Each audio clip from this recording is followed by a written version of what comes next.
12:27 de la mañana arrancamos esta primera parte, como les anunciaba al inicio del programa, con el señor Amin Azmani, que ya lo tenemos en los estudios de COPE Melilla. Viene como portavoz, como presidente de Somos Melilla. Amin, buenos días. Muy buenos días, un placer estar aquí. El placer es nuestro, que además usted y yo no hemos coincidido todavía desde que una servidora está en estos estudios y precisamente tengo que preguntarle por un tema que lo he hablado en diferentes ocasiones con el señor Tasende, pero que no había tenido la ocasión de abordarlo con usted, como es, bueno, pues todo lo que sucedió con el grupo mixto, ¿no? Las negociaciones que han tenido que recurrir a la mesa de la Asamblea porque no se ponían de acuerdo. ¿En qué punto se encuentran? Porque claro, conocemos la versión del señor Tasende, pero también queremos conocer la suya. ¿En qué punto se encuentran? Bueno, muy sencillo. A ver, aquí pasa una cosa, y es que Vox implosiona, se matan entre ellos vivamente. Ya les ha pasado por segunda legislatura consecutiva. En la anterior vez se trasfugó el diputado Jesús Delgado, y esta vez Javier da Costa. Entonces, nosotros entendíamos que los platos rotos de Vox no los puede pagar Somos Melilla, y teníamos una discrepancia considerable, que de hecho todavía la mantenemos vigente, pero bueno, recurrimos a un árbitro que es la Secretaría General de la Asamblea, la mesa de la Asamblea, y finalmente resolvió que bueno, que a pesar de que el problema de Vox iba a condicionar al grupo mixto, pues se tenía que hacer un reparto proporcional de todos los recursos. Y efectivamente así estamos funcionando en estos momentos, aceptando el criterio de la mesa de la Asamblea y emplazándolos a que se haga una reforma del reglamento de la Asamblea, que probablemente tendremos un borrador en breve, según el gobierno de la ciudad, pues para suplir ese vacío normativo que hay en el reglamento de la Asamblea cuando se produzcan estas situaciones en cuanto a reparto de recursos económicos de los grupos parlamentarios. Y, insisto, ya las diferencias se han superado, y dejar bien claro que Vox es Vox y Somos Melilla, somos dos grupos que, aunque pertenezcamos al grupo parlamentario mixto, actuamos de forma independiente, nos repartimos los tiempos en los plenos y los turnos y las preguntas e interpelaciones que podemos presentar al gobierno. Una de las decisiones que toma precisamente la mesa de la Asamblea es la portavocía del grupo mixto, se le otorga al señor Tasende. ¿Usted qué le parece esta decisión? Bueno, pues yo creo que al final le dije al señor Tasende que una portavocía es para ejercerla de forma activa. El señor Tasende no la está haciendo, discrepo. Creo que para ser portavoz de un grupo parlamentario hay que tener una actividad parlamentaria muchísimo más activa y sin embargo, pues por el señor Tasende no está siendo así. Pero en cualquier caso, me parece ya irrelevante, porque al final el portavoz únicamente lo ejerce en cuanto a asistencia a las juntas de portavoces, y el resto de comparecencias e intervenciones se hace un reparto proporcional, y por tanto yo ejerzo como portavoz de Somos Melilla y el señor Tasende de Vox. En cuanto al personal del grupo, que también ha sido muy comentado, tanto, bueno, pues desde el Partido Popular se le acusa a usted de que ha hecho las máximas contrataciones, el señor Tasende ha venido poco menos que clamando pues el personal que le correspondía. ¿Qué va a pasar también con ese personal de grupo? Sí, nosotros discrepábamos, que decíamos que el grupo mixto ya estaba constituida, ya tenía un portavoz, ya tenía un personal, y que una vez que se incorpore el señor Tasende, todo ese personal y todos esos recursos estaban a su disposición. Pero el señor Tasende no vino priorizando el reparto de tiempo ni cómo mejorar el funcionamiento del grupo parlamentario, sino venía a hablar de nombre y apellido y de a ver a quién tenía que contratar y quién no. Entonces el señor Tasende exigía que se despidiera a la mitad del personal del grupo parlamentario para que él pudiese contratar a los suyos. Y yo le dije que no, que todo el personal es del grupo como tal, y que si se tenía que despedir a alguien, eso iba a generar unas indemnizaciones y demás, etcétera, etcétera. Por eso acudimos a la mesa de la Asamblea. Cuando la mesa de la Asamblea habló de proporcionalidad, pues procedimos con respecto a ese criterio, ¿no? Y actualmente el grupo mixto cuenta con 2 auxiliares administrativos y un asesor para poder disponer de más personal, para poder hacer una labor más fiscalizadora de la labor del gobierno y ejercer nuestra labor de oposición. Pues hemos decidido hacerlos todos a media jornada, y actualmente la mitad las tiene el señor Tasende, la otra mitad Somos Melilla. Señor, permíteme, Sara. Bueno, sí. El argumento del PP de que nosotros hemos contratado al máximo y que teníamos nocturnidad y alevosía, a ver, me parece una falta de todo, porque que el Partido Popular exija transparencia cuando nosotros tenemos que estar mendigando que nos faciliten el acceso a cualquier información, eso es una cuestión que ejerce el gobierno. Que el gobierno hable de enchufismo y de colocación cuando en esta legislatura nos va a costar el personal de confianza 25 25 millones de euros entre secretarios, asesores, consejeros, viceconsejeros, secretarios de los secretarios, directores generales. Me parece una falta de coherencia total y absoluta. Tenemos un gobierno que pasa al rodillo de la mayoría absoluta, que le importa un pimiento lo que digamos los ciudadanos en general y la oposición y los grupos políticos en particular, y al boletín oficial de la ciudad me remito a los presupuestos generales de la ciudad. Tenemos el gobierno más grande de la historia de Melilla y el que nos va a costar muchísimo más dinero. Si al menos, por lo menos, fuese un gobierno resolutivo, eficiente, pues oye, lo podríamos entender. Pero es que teniendo el gobierno más numeroso de la historia de la ciudad, vamos por camino de 97 cargos. Tenemos 97 cargos designados a dedo y sin embargo llegamos tarde a todo. Contratos que quedan desiertos, licitaciones que se están retrasando y muchos problemas que no se están resolviendo a pesar de tener tanto personal.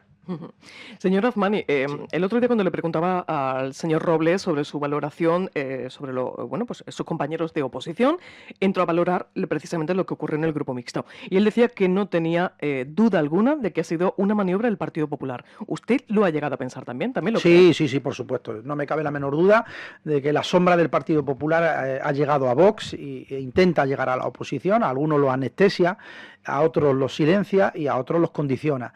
Y en el caso de Vox no me cabe la menor duda de que los que se han trasfugado de Vox acabarán en el Partido Popular. Solo hay que mirar el personal. Por ejemplo, un miembro de la directiva de Vox y que era trabajadora del Grupo Parlamentario Vox, ahora mismo ha sido contratada de asesora del Partido Popular. Por tanto, está claro, el Partido Popular no se conforma con su mayoría absoluta. Ellos quieren ya anticipar el trabajo en las próximas elecciones e intentan fragmentar, dividir y tensionar a los grupos políticos de la oposición.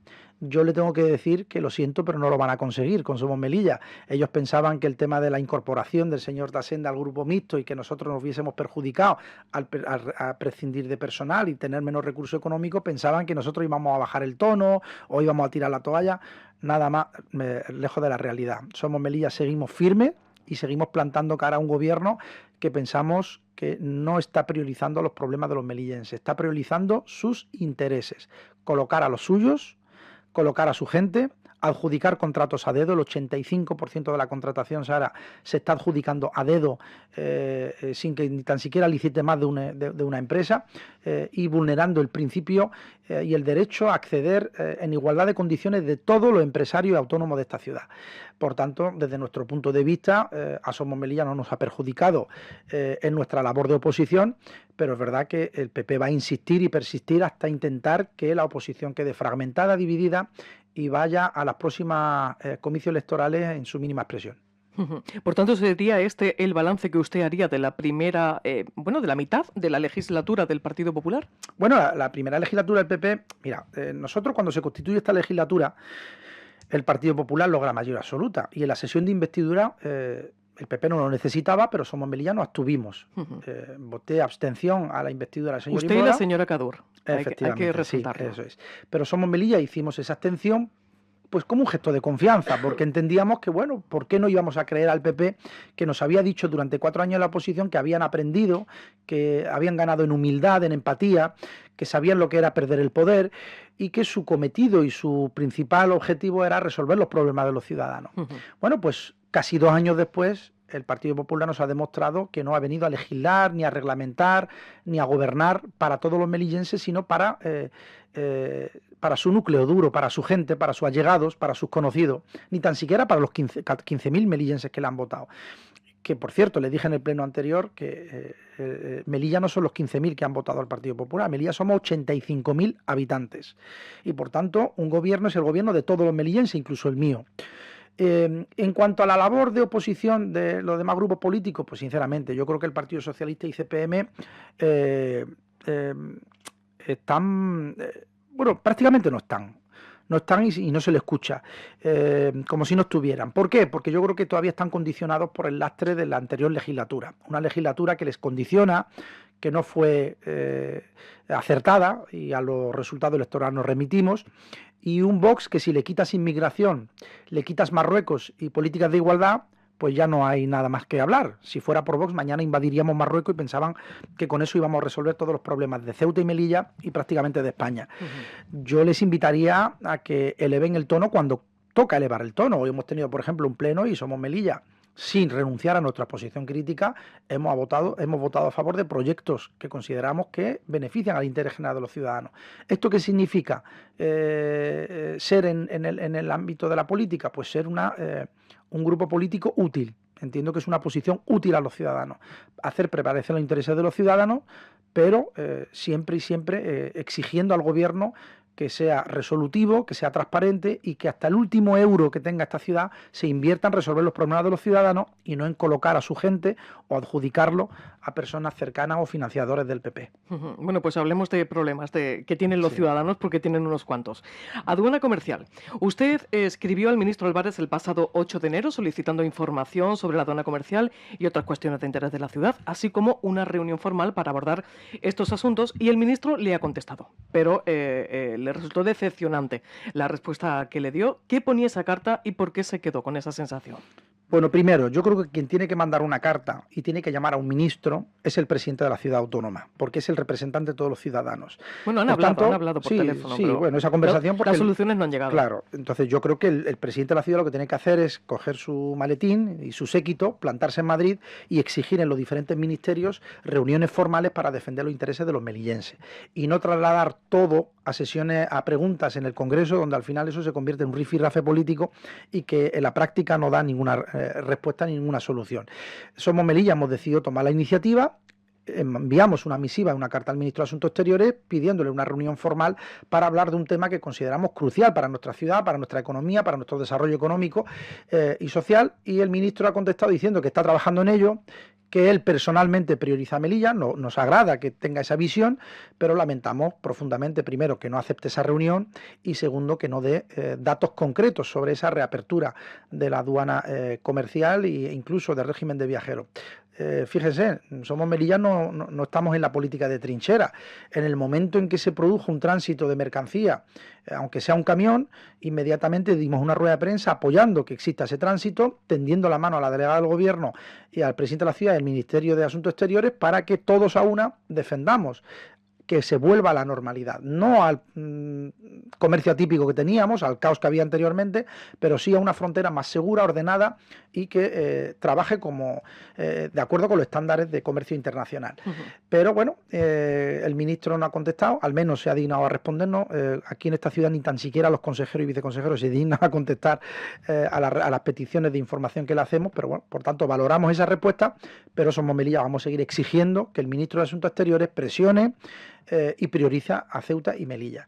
No entendemos esas reuniones bilaterales entre España y Marruecos sin tener en cuenta lo que planteamos los ceutíes y los melillenses. Yo agradecería que el señor ministro de Asuntos Exteriores venga a nuestra ciudad, se siente con todas las partes implicadas, con toda la representación de nuestra ciudadanía y en base a eso viaje a continuación a Marruecos y lo plantee.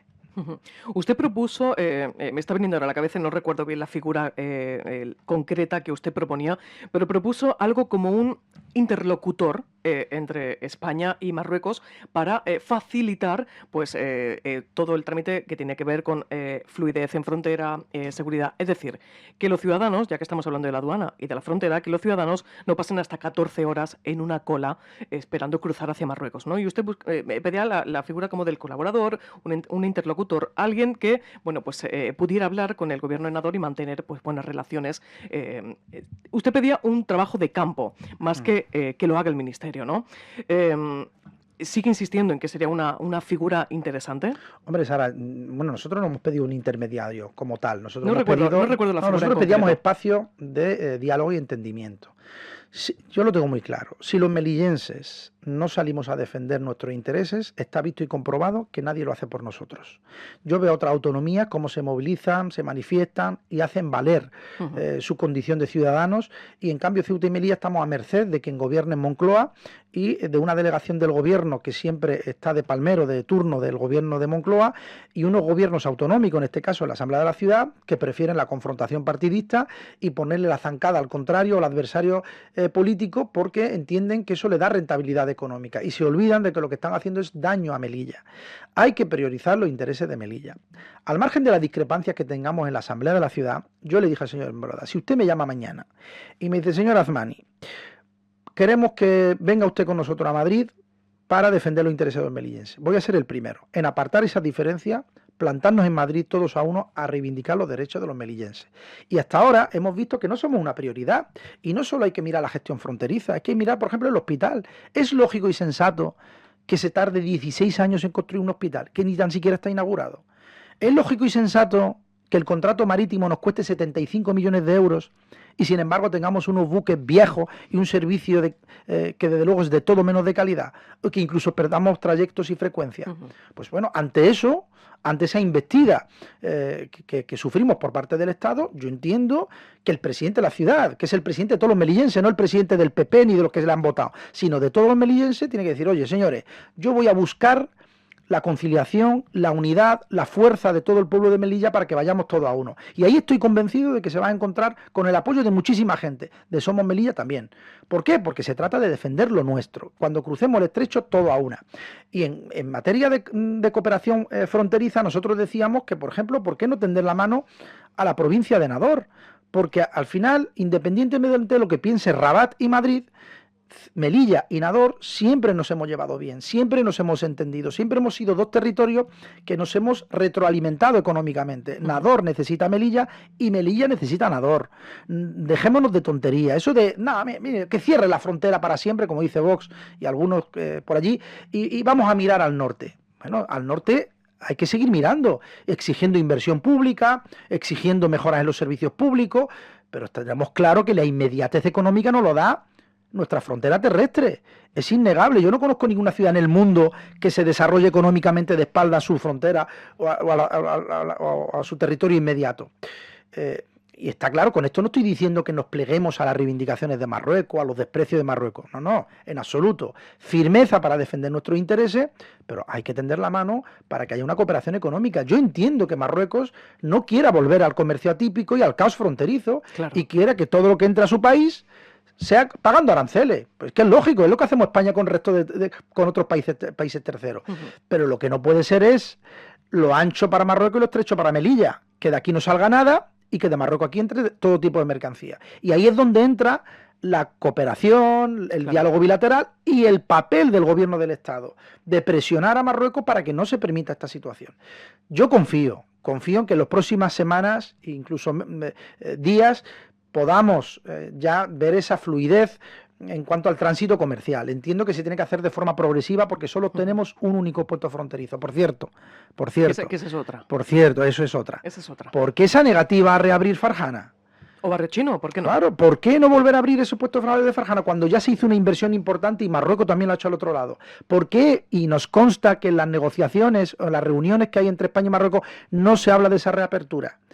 Que bueno, ya les anuncio que el ministro de Asuntos Exteriores, como no ha aceptado la reunión que le he pedido, le voy a mandar por escrito una relación de todas esas reivindicaciones para decir, oiga, señor ministro, yo no sé si se lo habrá dicho su delegado del gobierno o si se lo ha dicho el presidente de la ciudad.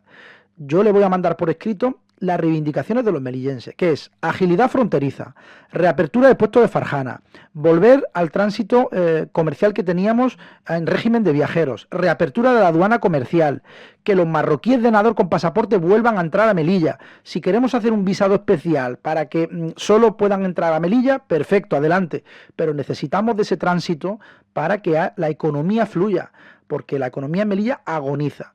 Y desde luego, si alguien piensa que Melilla se va a sostener solo con tejido productivo público, con inversión pública, se equivoca. Porque yo no conozco ningún país en el mundo que funcione solo con dinero público. Hace falta iniciativa privada y eso viene de un tránsito comercial que es necesario. Claro. Señor Azmani, hablando del Gobierno central, estuvo representado la semana pasada por el ministro del Interior, por Fernando Grande Marlaska, que vino a inaugurar la frontera inteligente. Deme un titular de la visita de Fernando Grande Marlaska. Bueno, que la frontera es todo menos inteligente. Es que no sé. A ver, que un ministro venga a Melilla, que un alto cargo del Estado venga a nuestra ciudad, bienvenido sea. Pero siempre que venga con algo bajo el brazo, que nos traiga algo, que nos anuncie algo novedoso. O sea, venir a decirnos que la frontera inteligente es una buena medida, pero que no está en marcha a pesar de que llevan 2 años anunciándola, pues sinceramente, pues no es nada relevante. También ha dicho que, bueno, que está en proyecto la construcción de una nueva jefatura superior de policía, pero si llevamos 5 años esperando la construcción, yo pensaba que el ministro hoy no iba a decir que ya iban a poner la primera piedra, que ya estaba cuantificado, que la frontera inteligente iba a comenzar el mismo día que venía como ministro o 24 horas después, y sin embargo Yo creo que ha sido una visita protocolaria para hacerse la foto y poco más. Desde luego, cualquier visita ministerial tiene un impacto institucional. Y nosotros, Ceuta y Melilla, que estamos en la periferia y que necesitamos de ese apoyo del Estado, pues sí, nos viene bien, pero oiga, tráiganos alguna medida de la que podamos sentirnos orgullosos los melillenses y decir, oye, bueno, pues nuestro ministro, aunque no le hayamos votado, pues oye, pues es un ministro que viene a resolver nuestros problemas. Y desde luego ha venido a hacerse la foto como lo hizo la ministra de Defensa hace poco también. Hablemos también de transportes, aunque usted ya ha apuntado, bueno, pues las deficiencias que tenemos en cuanto al transporte, pero hizo usted una solicitud interesante que era, bueno, pues no se puede volver a licitar el contrato marítimo, pero sí que tiene capacidad de maniobra, capacidad de poder modificarlo. ¿Ha obtenido respuesta de la petición que hizo? No, si hablar con la delegada del gobierno es como hablar con la pared. O sea, esta señora, todo lo que no sea aplaudir lo que ella hace, sale de los cánones que tiene de diálogo institucional. Y yo creo que la delegada del gobierno se olvida que ella es la delegada de todos los melillenses y no del Partido Socialista y de lo que le digan en Madrid. Yo entiendo que un delegado del gobierno no se va a pelear con sus compañeros de gobierno, pero oiga, por lo menos levante un poquito el tono y alce la voz para defender los intereses de su ciudad. Es que están todo el día a la confrontación y tenemos el ejemplo del hospital. Le mando una carta al presidente de la ciudad o al señor Marín para que convoque una reunión, por favor, que la Plaza de España, entre delegación de gobierno y el Palacio de la Asamblea, no sé si hay 100 o 200 metros. Crúcela, siéntese con ellos y ella de hecho incluso va a los plenos. Siéntese, oblígueles a sentarse, porque yo creo que tiene mecanismo y capacidad para hacerlo, para limar aspereza, apartar sus diferencias y hacer prevalecer los intereses de los ciudadanos. Mira, cada vez que un gobierno ha licitado el contrato de transporte marítimo nos han dicho que es el mejor de la historia. Es el titular. Ese es el titular de siempre. Y al final los melillenses vemos que no es el mejor de la historia. Para los melillenses, para los viajeros. Para la empresa sí lo es, porque cada vez más millones de euros para la naviera. Y sin embargo, a pesar de inyectar cada vez más dinero público, vemos cómo el servicio baja en calidad, baja en trayecto, baja, o encarece en precios.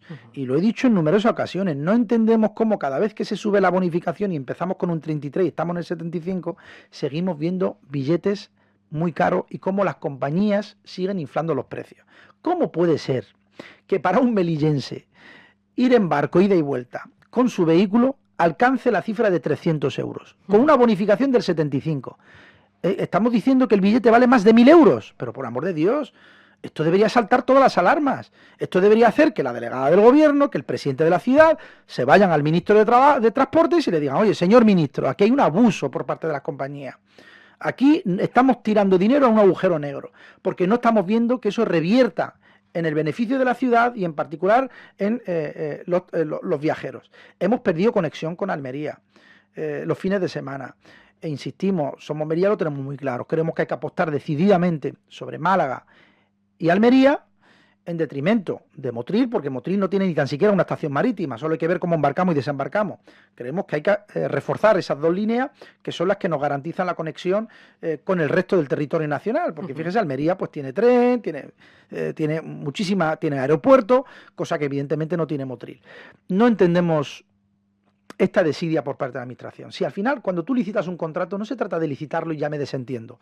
Tú tienes que licitar un contrato y garantizar que se apliquen, que se cumplan las condiciones que vienen en ese contrato.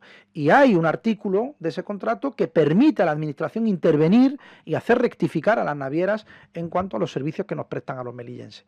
Nuestra autovía, nuestra autopista es el mar. Y fíjense, nosotros somos más intervencionistas, al menos en este aspecto. Si el resto de España tiene el ferrocarril para comunicar todas las provincias, el ferrocarril de Melilla son sus barcos. Y por tanto, nosotros apostamos porque haya una empresa pública de transporte. ¿Eso qué significa? Buques públicos y total. Estamos pagando a la naviera en torno a 75 millones de euros. Con ese dinero, si lo empezamos a contar desde que se empezó a hacer el transporte público, el servicio público, creo que superamos los 1.000 millones de euros. Con eso, pues, perfectamente podríamos haber adquirido 3 buques, licitarlos y se acabó eso de precio para residente y no residente. Precios públicos para todos. Eso nos garantiza conexión con el resto del país y que mucha gente venga a Melilla. Es que fíjese, este fin de semana le voy a poner un ejemplo que muestra, bueno, pues en qué situación nos encontramos, ¿no?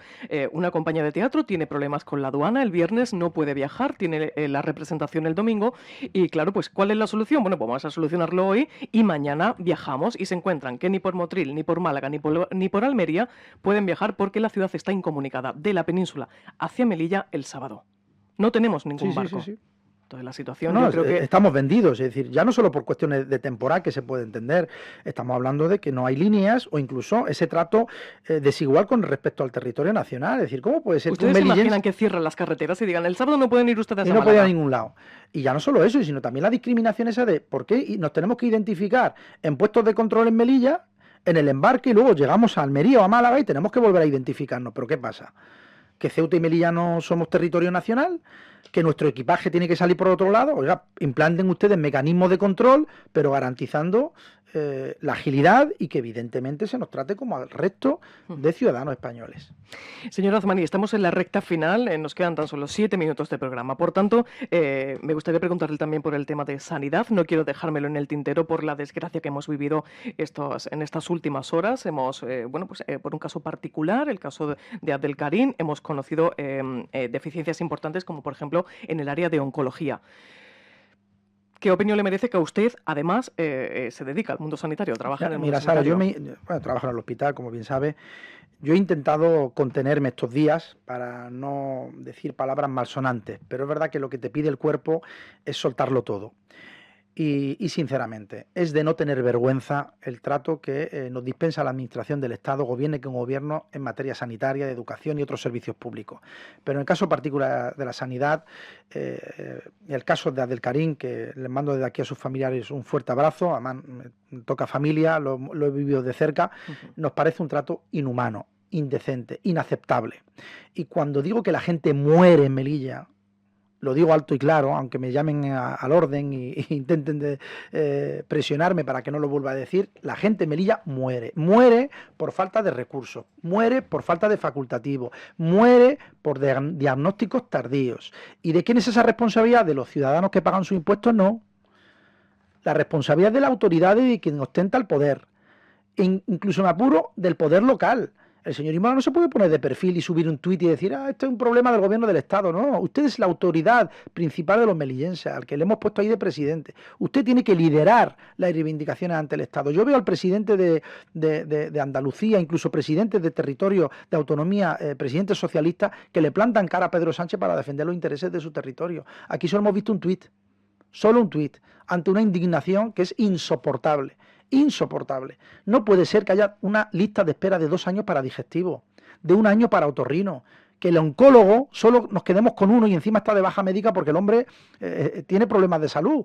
Entonces, ¿qué pasa con los pacientes oncológicos ahora mismo? ¿En manos de facultativos que no tienen esa especialidad? Pero esto es una aberración. Esto es una aberración. Entonces, estamos en manos de un Ingesa que, por cierto, no tiene su sede en Melilla, ni en Ceuta. O sea, administra Ceuta y Melilla, pero desde Madrid. Bueno, tenemos un representante, permítame, que no se me ofenda. Tenemos un representante que lleva 4 años sin dar una rueda de prensa. Sí, bueno, es un representante puesto por Sabina Moch, por el Partido Socialista de Melilla, y que tiene un cometido que ya sabemos cuál es, pero la sede central de la Ingesa tiene que estar en Melilla. Si es que hasta para hacerse una tarjeta sanitaria es vergonzoso que tengamos que esperar a que nos la manden desde Madrid. Pero bueno, ¿pero esto qué es? Pero si es poner una máquina en cada centro de salud y que se pueda dispensar aquí. Es tal el cúmulo de despropósito que, de luego, nadie puede hablar de calidad sanitaria. Y si ya hablamos del hospital comarcal, es vergonzoso. O sea, vergonzoso 16 años para construirlo. Y el PP y PSOE lanzándose los trastos. Ha dicho usted comarcal. Perdón, el hospital universitario, lanzándose los trastos. Es que con las 83 deficiencias que se han detectado, para subsanarlas probablemente nos vayamos a 1 año más. 1 año más en el que el material probablemente caduque y se desfase. ¿Pero esto qué es? Esto significa tratarnos como a ciudadanos de segunda, no de tercera. Por eso entiendo la indignación ciudadana. Y ya les digo que somos Melilla estamos valorando la posibilidad de movilizar a la ciudadanía, de salir a la calle y decir, basta ya. Que no estamos hablando de comida, ni de ropa, ni de un comercio. Estamos hablando de la salud pública, de que no nos traten como números. Somos personas. Y como personas necesitamos una atención sanitaria digna, conforme a los estándares ya no solo nacionales, sino europeos. Y desde luego, cuando digo que las personas mueren, este es el ejemplo. Y tengo un ejemplo cercano también, que ayer hablando con mi primo, mi tío falleció después de 13 consultas en otorrino, 13, entre atención primaria y consulta, que le decían que tenía un problema de faringitis y de problema de bronquitis, cuestión que mal diagnosticado. Y después de 13 consultas, diagnostican un cáncer prácticamente en estado muy avanzado y que es irreversible. Esto es intolerable. Y el caso particular que yo menciono, estoy convencido de que los que nos están escuchando seguramente tendrán muchísimas más experiencias personales de este tipo. Y el de Abdelkarim lo hemos conocido pues porque su familia alzó la voz, se concentró y habló con los medios de comunicación. Si no, igual ni siquiera nos hubieran enterado. No, se han topado con una familia valiente y que va a ir a por todas. Que, por cierto, la tía de Abdelkarim, que dio la rueda de prensa el otro día, ya padeció un caso similar con su hijo, que le dicen que tiene un tumor cerebral, que el niño es sordo, tiene problemas de audición, que el niño incluso tiene problemas de tiroides, y cuando se va a Málaga resulta que el niño lo único que tenía era autismo. Fíjate, si se hubiese iniciado un tratamiento en esos términos. Bueno, pues la madre ha denunciado al Ingesa y ahora el Ingesa le ofrece 37.000 euros pues para llegar a un acuerdo. Pero como se han encontrado con una familia que va a ir a por todas y hasta las últimas consecuencias, ha rechazado esa indemnización y prefiere que se vaya a los tribunales. Pues señor Armani, nos hemos quedado sin tiempo. Muchísimas gracias por acudir a la mañana de Herrera en COPE Melilla, en este portavoces.